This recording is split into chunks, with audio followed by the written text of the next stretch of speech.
Мен кемпир болайын. Ой, ассаламу алейкум. Манас жаңғырығының оғармандары, мінеки 90 жана 9 жаштығына қошылыңыздар, айланайындар.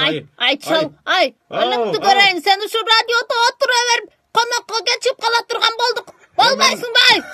Өләчің тұрат мол жақта, шапаныңды даярдап қойғым. Өлімді көрейін бас. Арқы жақта саға үшінті бұсты қандын ардаймелі, жынағы қауырғалары қалып қалады.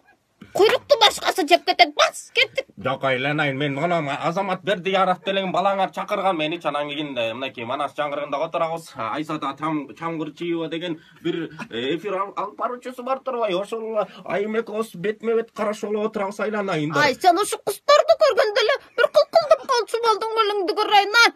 Болмайсың ба? Жоқ, кемпір ай. Ал деген неме жаш қыста мен қантып сөйлеген чал болғарып анан кейін ошол жаш қыс мен сөйлешіп отырмын. Ай, өліңді көрейін.